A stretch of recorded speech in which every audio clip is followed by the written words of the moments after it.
When you're looking for a home or an apartment in Southern California, you know it's location, location, location. More than anything, it's a safe location. A good place to raise kids. A place you'll feel safe at night. Well, plenty of families in Anaheim don't feel safe anymore. There are 2 homes in Anaheim housing a combined 11 sex offenders. One of them has 6, another 5. They're in the middle of a normal residential neighborhood with plenty of families and kids around. Turns out the Holy Ground Christian Fellowship Church put the sexual offenders in these homes. They're trying to help them rehab back into a normal part of society. Families in the neighborhood are angry. They want law enforcement to break up the houses. They don't really like the idea of 6 sex offenders living next door. Legally, there's nothing that can be done. Where should these men go, Charlotte? Well, I come down the side of practicality with this. I sympathize with both sides, but these people have to live somewhere. And the reason this is even on the radar is because they have a sex offender database. There may be murderers living on your street or thieves, ex-thieves that are out of prison, and people don't know about it, so therefore there's no discussion about that. Yeah, but wait a minute, Charlotte. Wait. You've got a daughter. You've got a daughter. You wouldn't want a sex offender living right next door to you, now would you? Seriously? Well, I would be more careful. I'm not thrilled about the idea, but I don't know wait a minute. How are you going to be careful? How are you going to be careful if they moved in? There are communities where 90% of the properties fall too close to a school or a park or an area where kids congregate, so they're off limits for ex-sex offenders or sex offenders from the database.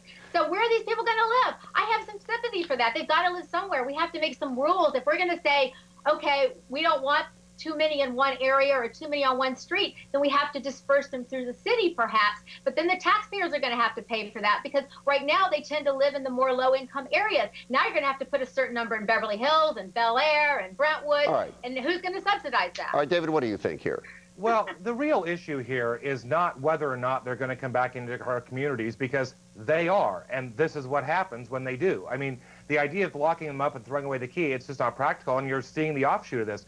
The issue here is that we don't effectively discriminate or determine which of these sex offenders are likely to reoffend. We just call you a sex offender, you serve your time, then you come out, and they're all the same in the eyes of the law enforcement community and in the public at large. And nobody wants sex offenders living near them. The reality is some of them are going to reoffend and some of them aren't, and no one bothers to figure out who's who. We had a sex offender in San Diego who's back in jail again after allegedly killing Chelsea King recently. He was a registered sex offender. So, you know, the issue here is not whether or not they have to come back into our community. It's whether or not which of them should be and where those people should be. Some of them are more... Yeah, there's actually the case of the 17-year-old who is up for statutory rape charges with a 15-year-old girl who was his girlfriend. You know, he's going to be labeled a sex offender. Exactly. So, I mean, that's the thing. We've been so crazy about sex offenders. You know what, I understand from a practical standpoint what you're both saying, but as someone who has kids, I have to tell you, I would be very concerned if in my neighborhood all of a sudden a church decided they were going to try to rehabilitate sex offenders and 6 guys were living in a house 3 houses down from me. I'm just saying. Well, hey, I'm with you. I'm absolutely with you. Understand, but you know what? yeah. Who are those sex offenders? How many of them are statutory rapists? It doesn't matter. And how many of them are serial predators? It doesn't matter. It does not matter. They were convicted for sex offense. Okay, let's move on. To me, this next story is ridiculous. Last week, a watchdog group came out and wanted fast food restaurants to stop giving away toys in their meals because they said it promoted childhood obesity. Now they want McDonald's to whack Ronald McDonald.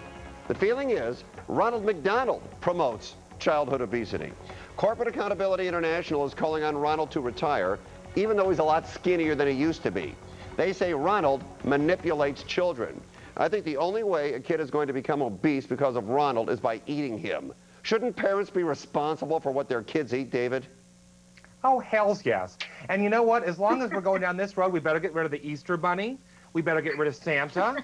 We better get rid of the little Kool-Aid man who walks around, because they're all making our kids fat. No, none of this stuff is making our kids fat. Parents who let their kids sit in front of Nintendo for 4 hours a night when they get home from school, that's what's making your kids fat, not Ronald McDonald.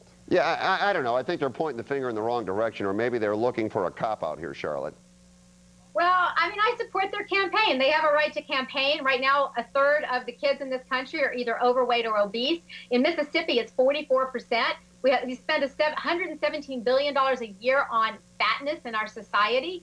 And there is some validity for the argument that Ronald McDonald manipulates children, because one of the very first Ronald McDonalds, after he gave up the gig, he said that he did manipulate children. He said the McDonald's cared more about profits than it did children. He actually became a vegetarian and said meat was bad also.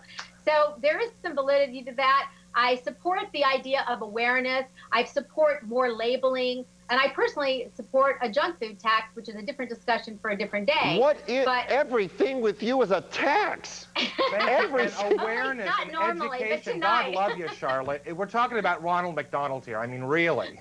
Right. And, you know, people hate insurance companies too, so I think the little Geico lizard is going to be the next to go. Right. Well, and what if Ronald McDonald came out with an exercise video? Would that make everybody happy? Would that be okay? Come on, kids, eat a Big Mac. Pussycat dolls. There we go. Pussycat dolls work out with Ronald McDonald. You got a hit in your hands, Fred. All right. Good job, David. Charlotte, as always, thanks. We'll talk to you again soon.